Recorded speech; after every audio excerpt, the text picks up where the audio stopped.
Welcome to Better Together, the place where we stop blaming bad luck, dating apps, and the other gender, and start talking about what actually creates extraordinary relationships.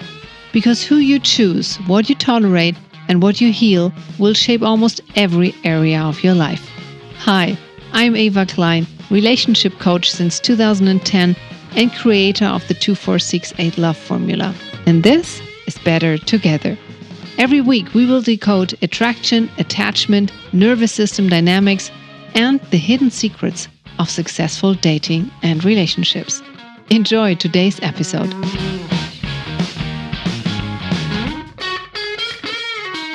Hello, and a very warm welcome to today's episode of Better Together. There's one question I get more than almost any other from the women I work with, and it's around about something like this.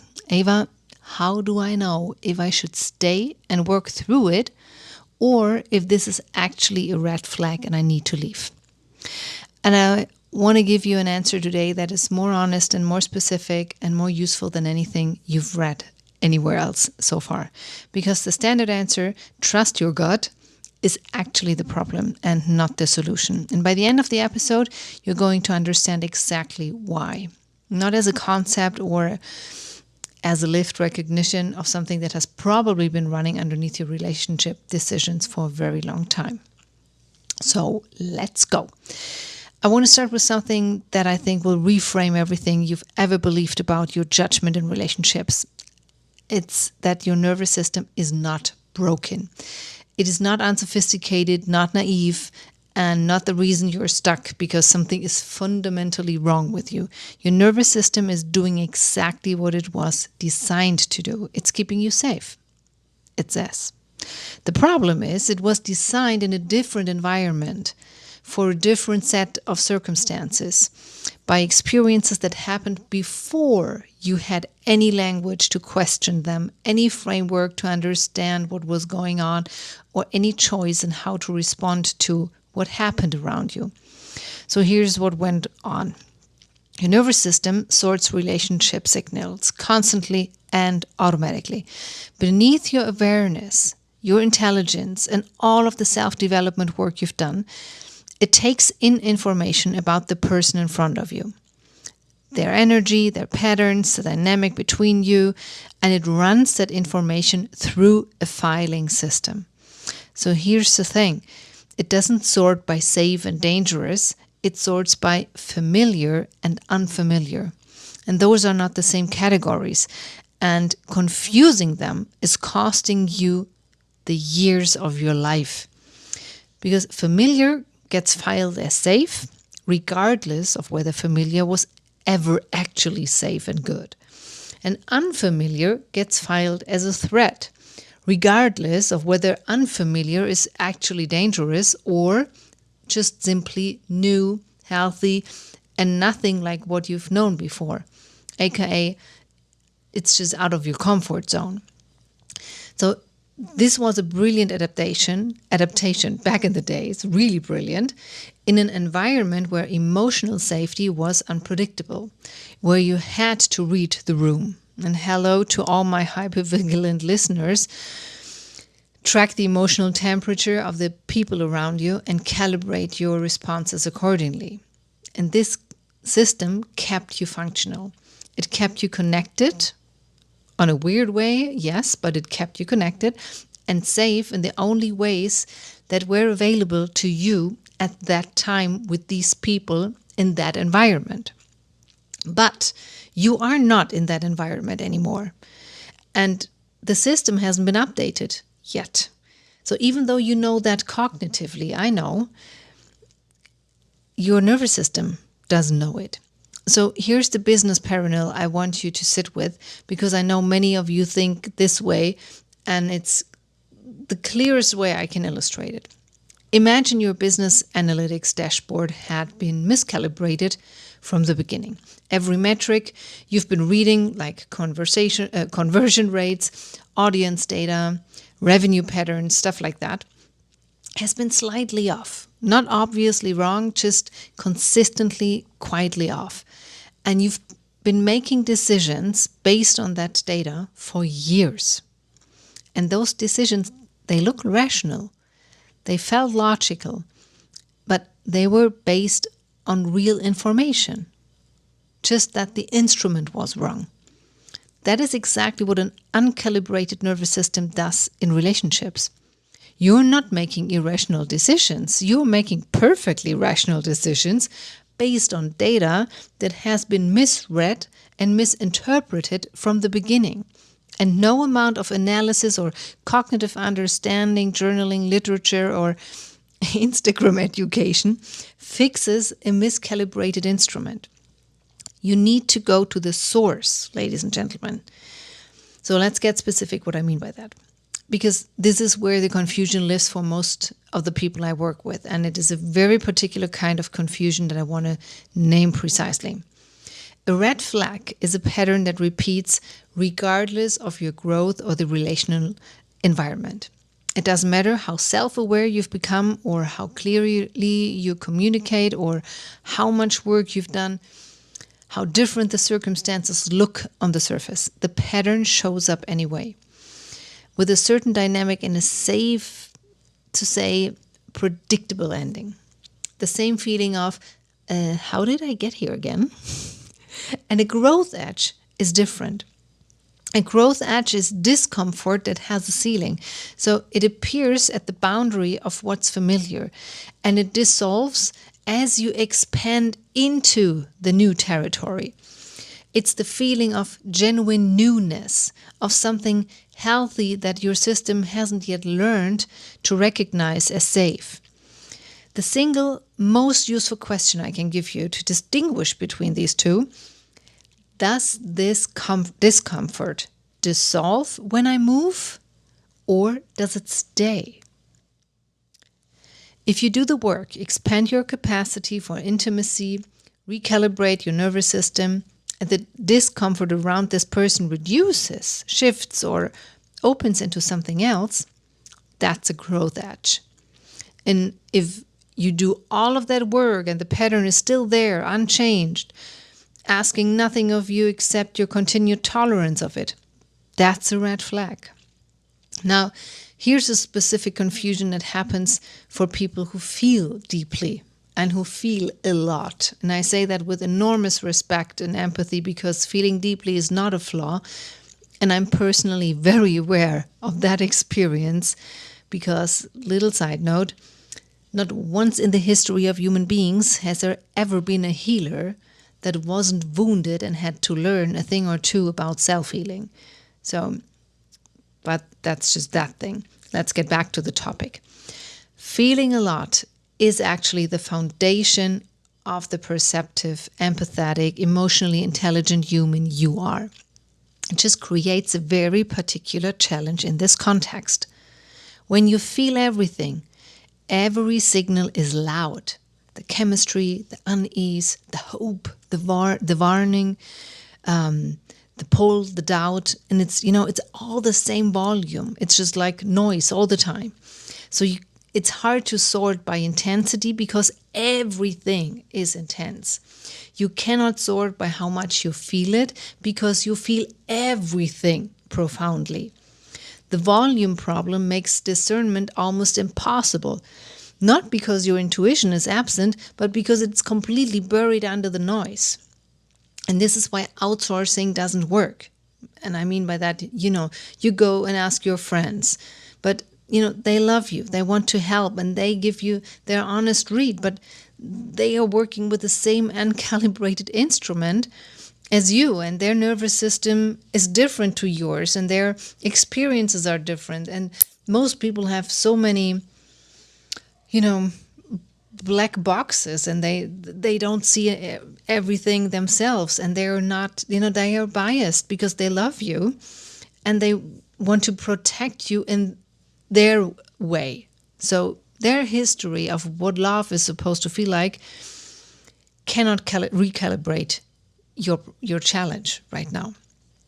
So maybe you go to Google, to AI, you go to the list of red flags that you saved on a compiled Instagram carousel, but maybe some of it resonates even. But the resonance is not recalibration, is not a transformation.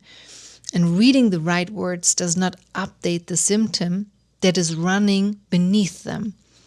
The instrument needs a recalibration, and that happens at a completely different level. And I want to say something clearly here because I think it really matters. Intuition is not absent in the people who keep choosing the wrong relationships. It's buried. So specifically buried under the noise of a nervous system that has never been taught to distinguish between wiring-based fear and a genuine intuitive signal. And that has never had the noise quieted enough for the real signal to be heard clearly. It reminds me very much of people who grew up in such stressful homes that reading a book on one day still is, until in their 40s, 50s, an impossible endeavor, as they fear someone coming in, wanting something from them, yelling at them out of nowhere, hitting or them or ignoring them for days, because God knows why. So let me give you the distinction that I think is the most useful thing I can offer you. Wiring-based fear is loud. It's urgent.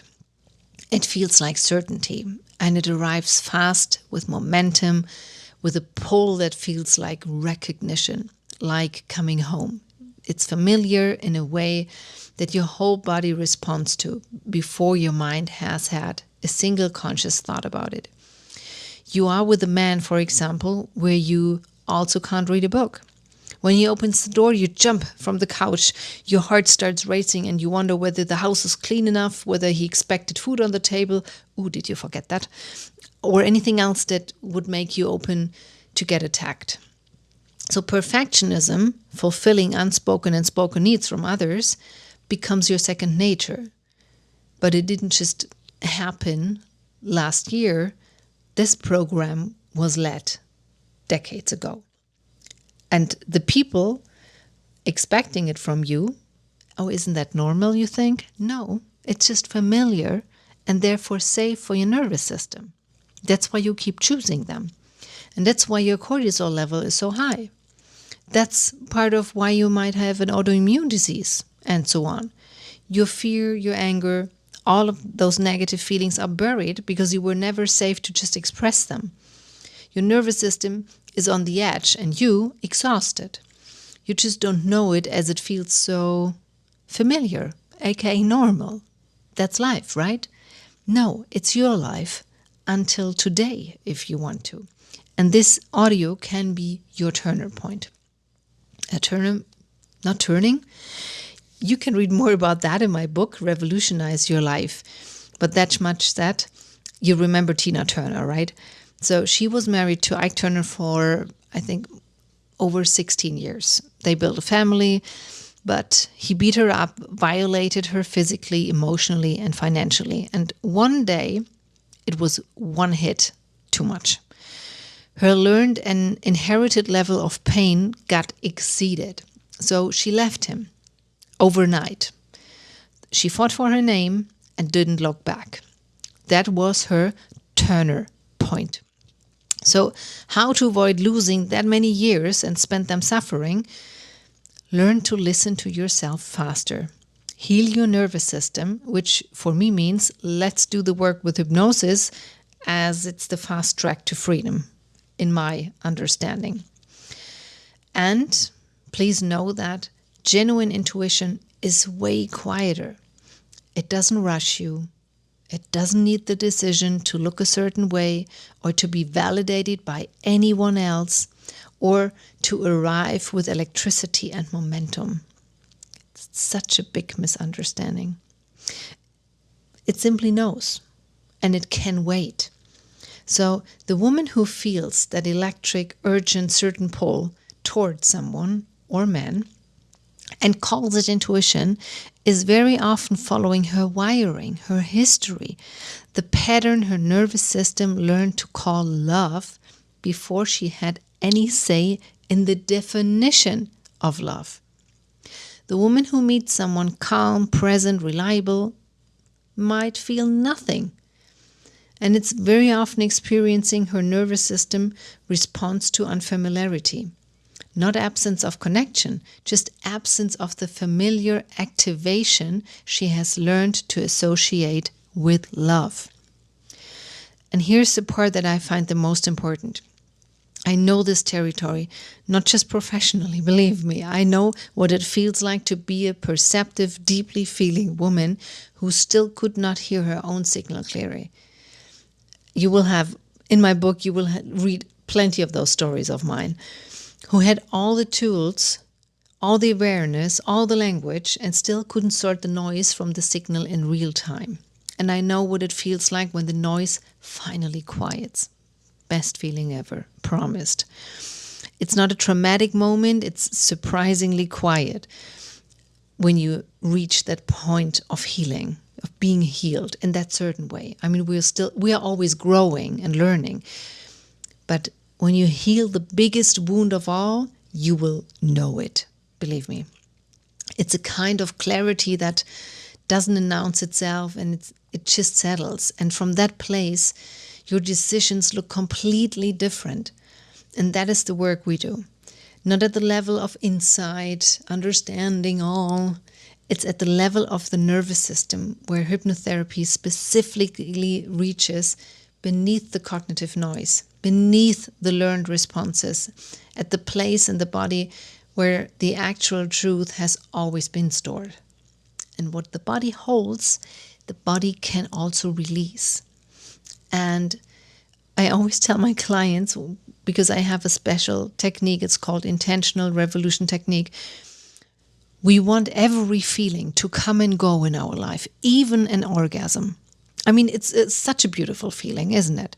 But even that one, you don't want to hold on to for like an hour or beware a day or so. No. We just want it to come and go.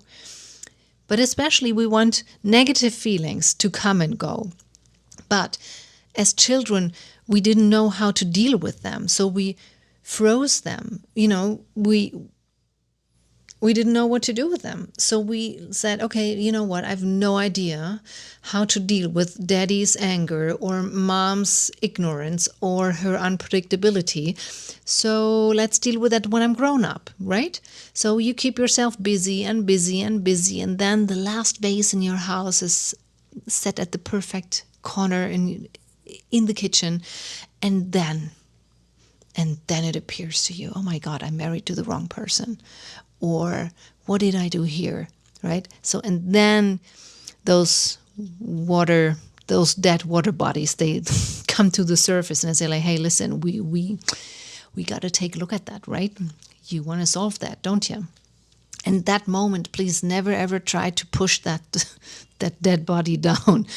Take a look at it. We need to resolve that. This is a little invoice coming, and the moment you get the invoice, don't push it away, because there will be bigger interest 1 year from now, right? So don't push that away. Let's deal with that. And in my work over 16 years, I have identified 4 specific saboteur patterns that create this confusion of, is this intuition? Is this red flag? Should I stay? Should I go? Should I grow? Each one is a different expression of the same underlying nervous system response. But they look different on the surface, they feel different from the inside, and critically, they each need a different approach to resolve. I'm not going to name them today, but I will walk you through them in my one-on-one coachings, because I want you to discover which one is yours, and that discovery is more powerful than me simply telling you. So when you recognize your own pattern in your own words, something shifts that doesn't shift when someone else names it for you. But I will tell you this. Once you know your pattern and you resolve the root cause of it, the confusion doesn't just reduce, it disappears. Because you stop trying to analyze individual situations. You stop asking, is this person right for me, wrong for me? Is this feeling real or not? Should I stay? Should I go? That's a song from The Clash, right? You start seeing the whole architecture, the pattern underneath all of it, the one that has been running quietly beneath every relationship decision you've made. And when you see the architecture, you can hold yourself and navigate yourself. You will be the mother or the father you would have needed back in the days. And you can navigate that so beautifully. I promise you that. So if you have been telling yourself you have bad judgment in love, or, I want you to sit with something different this week, shift your perspective to you have an uncalibrated instrument, and instruments can be recalibrated. I'm not being nice here. That is literally what we do in the work. Going to the level where the original calibration happened, and we update it from there. So your nervous system learned its lesson in an environment that required them. It did its job wonderfully. It kept you functionally connected, as safe as it knew how to keep you. It just hasn't been told yet that the environment has changed, that you're safe now, and that you're no longer the person who needed those particular lessons. There's those survival strategies, right? You're an adult with choices, resources, and the capacity to be close to someone while remaining yourself. You are allowed to need someone and not be consumed, to let someone in and still be safe. So those things can coexist, which is a very new concept for most people, I know. But that version of you is not a project. She's not years away. It's right here. So this person is what emerges when the noise finally quiets and the signal can be heard. If this episode landed for you today, share it with a woman, with a man in your life who is brilliant at everything except distinguishing that. They need to hear it. Until next week, thank you for listening. I wish you beautiful days. Until then, date smarter, love deeper, because life is better together. Thank you for being here. If you enjoyed today's episode, leave us a 5-star review and share it with someone who needs to hear it. Let's connect on Instagram at Better Together Forever. And until next time, date smarter and love deeper, because life is better together.